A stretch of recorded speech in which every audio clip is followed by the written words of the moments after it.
नमस्कार दोस्तों। आप सभी का स्वागत है जन्मभूमि टीवी में। और अब मैं बात करने जा रहा हूं देश के नामी गिरामी इंटरनेशनल मैटर्स के एक्सपर्ट, डिप्लोमेट, एम्बेसडर जे के त्रिपाठी जी से, जिनसे बात का विषय है मेरा कि जो सैम पित्रोदा, जो कांग्रेस के बड़े नेता हैं, उन्होंने जो अभी बोला है चाइना के ऊपर, कि चाइना हमारा दुश्मन नहीं है। उसके ऊपर मैं इसके इंटरनेशनल और नेशनल डोमेस्टिक पॉलिटिक्स में और इसके इम्प्लीकेशंस क्या है, इसका मतलब क्या है, मैं उनसे समझना चाहूंगा। त्रिपाठी जी नमस्कार, आपका स्वागत है प्रोग्राम में। सर, आप ये सैम पित्रोदा जी ने जो बोला है उसको आप कैसे देखते हैं? क्या उसको पहले तो फैक्चुअली एनालाइज करते हैं, वो क्या सच बात है, या आप उसको कैसे देखेंगे? देखिए, ऑफिशियली तो जहाँ तक ये है कि हमारा कोई भी देश दुश्मन नहीं है। भारत किसी भी देश को दुश्मन नहीं मानता। पाकिस्तान भारत को दुश्मन मानता है। चीन कहता नहीं है, लेकिन चीन के कृत्य पिछले 60 साल में, 70 साल में ऐसे रहे हैं कि वो दुश्मन से कम नहीं रहे। तो भी हम ये चाहते हैं कि हम सभी देशों के साथ सहयोग करें, सभी देशों के साथ पारस्परिक सौहार्द के चलते हम सभी के साथ दोस्ती निभाएं और सभी के साथ म्यूचुअल ट्रस्ट और म्यूचुअल रिस्पेक्ट के तहत हम आगे बढ़ें। तो हम तो ये चाहते हैं, लेकिन अब अभी तक चीन ने काफी दिनों से कई बार, ये चीन ने कभी नहीं दिखाया है कि चीन का बोनाफाइडे जो है, चीन की नीयत बहुत साफ है। कई बार चीन ने कहा है, लेकिन उसके बाद चीन जो है धरातल पर जो करता है वो थोड़ा सा अलग होता है।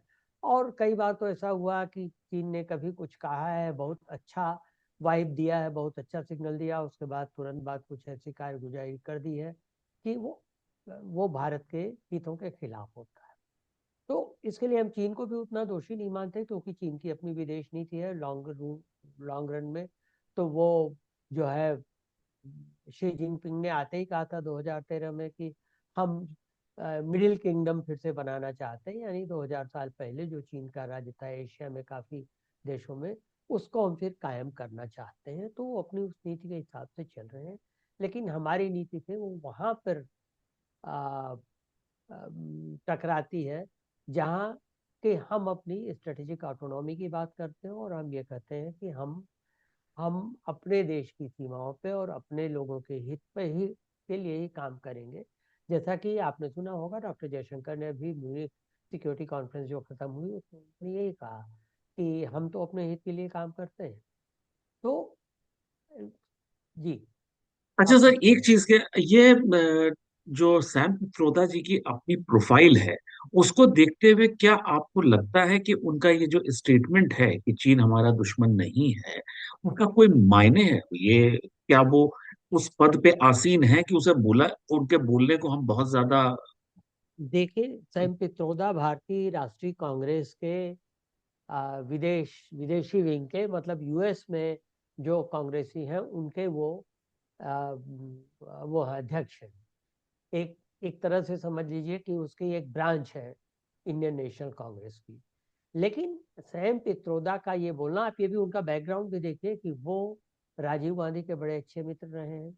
राजीव गांधी के टाइम में उनका काफी महत्व था और उन्होंने काफी वो करने की कोशिश की थी, डिजिटाइजेशन एंड टेलीकॉम रिवॉल्यूशन जो है। इंफॉर्मेशन टेक्नोलॉजी पे। लेकिन सैम पित्रोदा, मैं ये कहता हूँ कि सैम पित्रोदा न तो एक राजनयिक है और न ही राजनेता है। वो अपने लिमिटेड स्फेयर में देखते और सोचते हैं। उनका ये कहना कि हाँ, चीन हमारा दुश्मन नहीं है और चीन के साथ हम ऐसे नहीं व्यवहार कर सकते। जब कोई आपको स्टिकर पे वीसा लगा के देता है, या अरुणाचल के लोगों को वीसा देने से इनकार कर लेता है, जब कोई गलवान करता है, और देखिए गलवान ही नहीं, 1962 के बाद चीन ने कई बार, जिसको अंग्रेजी में कहते हैं प्रोडिंग, कि मतलब कचोटने की कोशिश की, देखने की, भांपने की कोशिश की, कोचने की, कि देखें हम कहाँ तक मिलिटरीली प्रिपेयर्ड हैं। तो गलवा उसके बाद 1962 के बाद देखिए, नाथूला हुआ, मेजरला हुआ, जीपला हुआ, डोकलाम हुआ, गलवान हुआ। ये सारी चीजें ये दिखाते हैं कि चीन, जिसको राजनयिक की भाषा में कहते हैं सलामी स्लाइसिंग, वो करने की कोशिश करता है। देखता है कि कहीं कहीं से खोज कितना के हम ये आगे बढ़ देखता है सकते कि हैं। हाँ, हमारी तैयारी कितनी है और वहां पर वो क्या कुछ कर सकता है। इसका सबसे ज्वलंत उदाहरण गलवान है। तो मुझे लगता है कि चीन की इस चीज को सैम पित्रोदा ने अनदेखा कर दिया है कि चीन कई मोर्चों पर हमारे खिलाफ है। चीन के साथ हमारे बॉर्डर अभी तक पूरी तरह डिलिमिटेशन या रिकॉग्नाइज नहीं हो पाए हैं। एक दूसरा, चीन जो है अपने दूसरा चीन जो है अपनी अर्थव्यवस्था के चलते, अपनी मैन्युफैक्चरिंग इकोनॉमी के चलते भारत में ज्यादातर सामान डंप कर रहा है। आपने देखा गणेश लक्ष्मी की मूर्तियां, आर्टिफिशियल फूल वगैरह भी चीन से आ रहे हैं। तो अब हालत यह है कि 128 अरब डॉलर के व्यापार में हम चीन से करीब 90 अरब डॉलर के करीब की चीजें मंगा रहे हैं, जबकि हम उनको सिर्फ 38 अरब डॉलर की ही चीजें।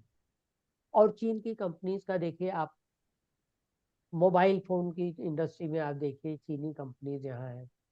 आप देखिए, आपको मैं एक और वो बात बताऊं कि एपीआई कहते हैं, असिस्टेड फार्मास्यूटिकल इंग्रेडिएंट, जो कि बेसिक इंग्रेडिएंट होते हैं जिससे कि दवाइयाँ बनाई जाती। अब क्या हुआ कि ये बेसिकली क्या होता है, ये पेनिसिलिन वगैरह या और भी कुछ इसी तरह से बेसिक इंग्रेडिएंट्स होते हैं। 2000 तक भारत विश्व में एपीआई का सबसे बड़ा सप्लायर हुआ करता था। दो कंपनियां हमारी, अरविंद फार्मा और एक दूसरी का नाम मैं शायद आ, भूल रहा हूँ। ये दो कंपनियां जो थी, ये इस मामले में बड़ी एक्सपर्ट। 10 डॉलर पर किलोग्राम के हिसाब से ये बिकता था। चीन ने ग्लोबलाइजेशन के बाद, अपने हमारे इकोनॉमिक लिबरलाइजेशन के बाद चीनी कंपनियों ने एंट्री की। उन्होंने 60 डॉलर पर किलो के हिसाब से बेचकर वो हमारी दोनों कंपनियों को बंद करवा दिया। और उसके बाद चीन लगातार ये बढ़ाता रहा और 20 डॉलर 25 डॉलर पर किलो के हिसाब से ये चीजें बिक रही हैं, क्योंकि चीन की मोनोपोली। तो अच्छा ये सर। चीजें जो है, जी जी जी जी, प्लीज। हाँ आप। फिर दलाई लामा की बात, फिर चीन भूटान और नेपाल को भारत से भूटान और नेपाल के संबंध खराब करना चाहता, पाकिस्तान के साथ कर ही रहा है। चीन ने जो सीईपी बनाया है, सीपेक, सीपेक में देखिए वो चीन के सिंगजियांग प्रोविंस से होके, कराकोरम हाईवे से होके, पाक अधिकृत कश्मीर से होके नीचे पंजाब सिंध होते हुए ग्वादर तक जाता है। हमने इसीलिए नहीं ज्वाइन किया कि हमारी प्राइमरी ऑब्जेक्शन ये थी कि सीपेक आपका जहां से जा रहा है भारत पाकिस्तान अधिकृत कश्मीर से, वो तो हमारा हिस्सा है। आपने हमसे तो न बात की, ना हमसे वो किया, और आप वहां से बना रहे हैं हाईवे। तो ये चीजें हैं। इसके साथ ही इतना ही नहीं है, आ, और भी चीजें हैं जिसकी वजह से चीन के साथ हमारे संबंध खराब हो रहे हैं। तो ये चीजें जो हैं, अच्छा सर, एक ये चीज तो चीजें ये जो है कि हैं आप एज एन एक्सपर्ट ये मानते हैं कि चीन के साथ हमारे संबंध खराब हो रहे हैं। लेकिन सर एक तरफ देखिए, आप कांग्रेस पार्टी के चाहे राहुल जी हों, चाहे सोनिया जी हों, अब सैम पित्रोदा जी, ये चाइना से कहीं ना कहीं साइड में उनके एक नेगोशिएशंस चलते रहते हैं जो पॉलिटिकल, वो उसको आप सर कैसे एक्सप्लेन करेंगे? जी देखिए, जैसे कि ये माना जाता है कि राजीव गांधी के बाद सोनिया और राहुल गांधी मिलने गए थे चीन, और चीन में वहाँ की लीडरशिप से उन्होंने बात की थी पिछले से पिछले दशक में। और इस चीज की कोई जानकारी भारत सरकार को नहीं दी गई, या किसी भी सदन में किसी पटल में इस चीज को नहीं रखा गया, या जानकारी नहीं दी गई।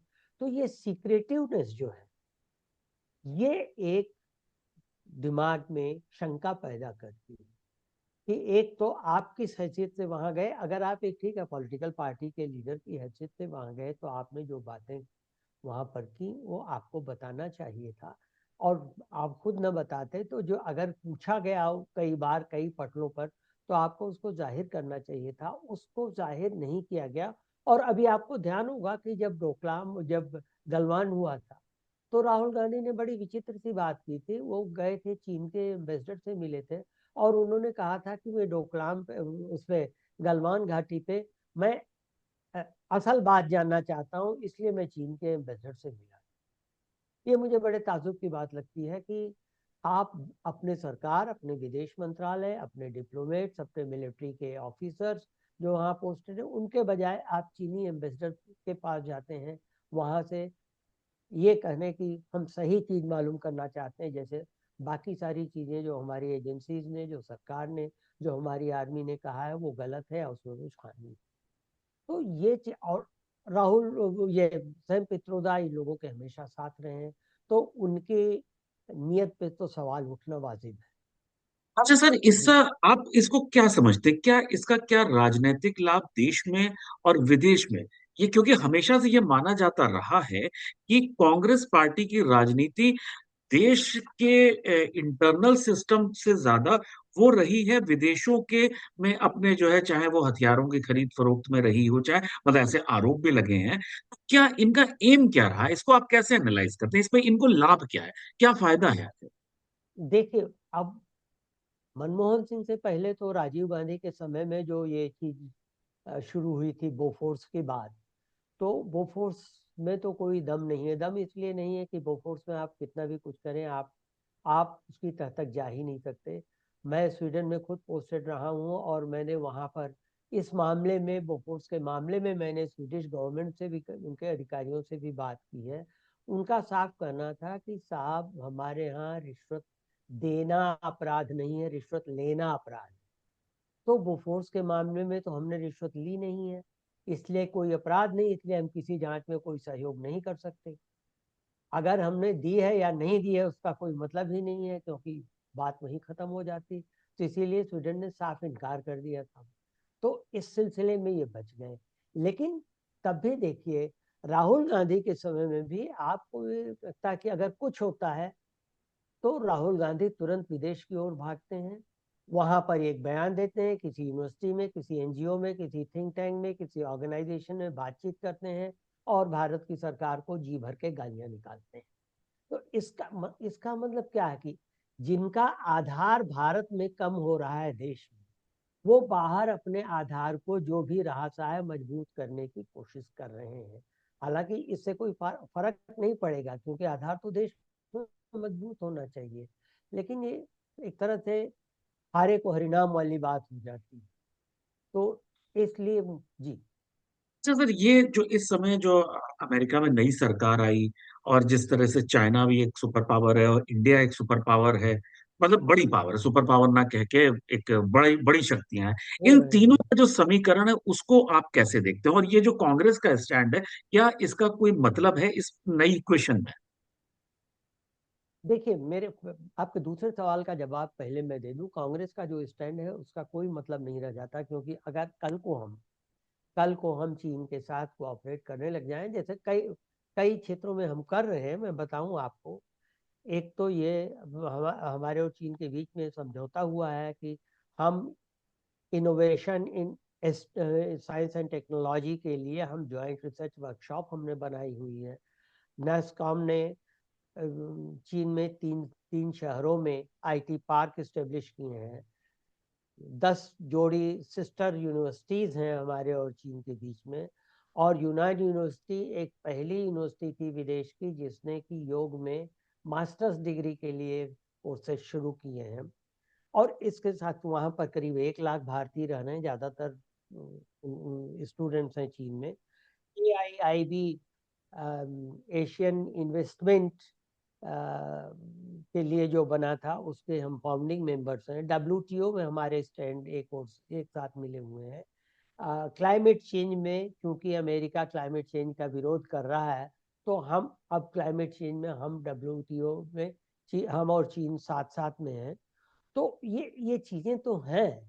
लेकिन मेरे कहने का मतलब ये है कि अभी जो है, अभी अगर चीन अभी अभी अगर चीन के साथ हमारा सहयोग होता है, बढ़ता है, तो यही कांग्रेस एक दिन कहे वे पलट के कहने शुरू कर देगी, क्योंकि उनका कोई कोई उनका स्टैंड नहीं है। वही कहना शुरू कर देंगे कि देखिए, आज चीन हमारे ऊपर आक्रमण किया चीन ने, और आप चीन के साथ देंगे बढ़ा रहे हैं। क्योंकि आपको याद राहुल जी होगा जब अभी शी कुछ दिनों जिनपिंग पहले तक आए थे कहा करते दिल्ली। थे कि चीन ने हमारा कब्जा कर लिया, जमीन कब्जा करी है, उस पे जो है कोई भारत सरकार से जो है बयान मांगा करते थे, और अब चीन कोई दोस्त बता रहे हैं। तो नहीं, आपको ऐसा नहीं और लगता कि इनको।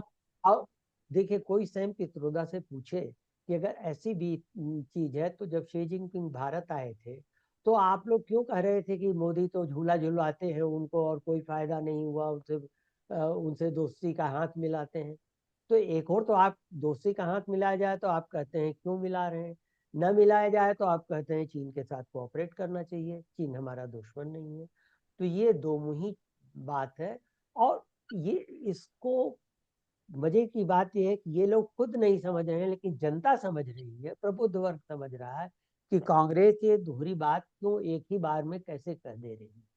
जी। तो दूसरी चीज जो थी भारत चीन और यूएस के लिए। अमेरिका। देखिए, यूएस चीन पे 100% के करीब टैरिफ लगाने की सोच रहा है। हालांकि चीन, मेक्सिको, कनाडा और ब्रिक्स इन जनरल पे जो टैरिफ लगाने की बात है, मुझे नहीं लगता कि बहुत सफल हो पाएगा, क्योंकि अमेरिका का 72% के करीब तो आयात होता है सामान, मेनली चीन से और दूसरे देशों से।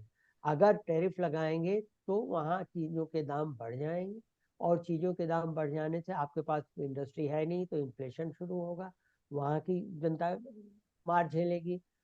तो ये तो, लेकिन फिर भी अगर वो लगा रहे हैं, अगर चीन के साथ वो 100% टैरिफ बढ़ा देते हैं, तो देखिए उसके दो नतीजे हो सकते हैं। एक तो नतीजा भारत के लिए होगा कि चीन की एंट्री वहां पर कम होगी, तो जो वैक्यूम, जो शून्य बनेगा चीन के वहां के हटने से, जितना बनेगा उसको भारत भर सकता है। दूसरी चीज एक खतरनाक ये भी हो सकती है कि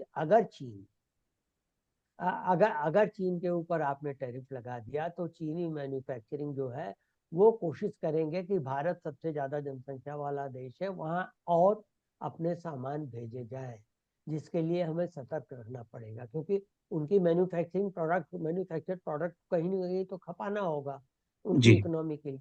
दूसरी चीज ये है कि अगर भारत और अमेरिका का साथ होता है, जैसे कि काफी बढ़ रहा है, और कुछ चीज़ों पे हमने टैरिफ कम किए हैं, और अब ठीक है कि F-35 की बात चल रही है, G420 इंजन्स की बात चल रही है, सुपर कंप्यूटर्स की बात चल रही, चिप्स की बात चल रही है, तो कई चीज़ों की बात चल रही। तो अगर इन सब में हमारा कोऑपरेशन बढ़ता है, तो निश्चित है कि क्वाड में भी हमारा कोऑपरेशन और बढ़ेगा।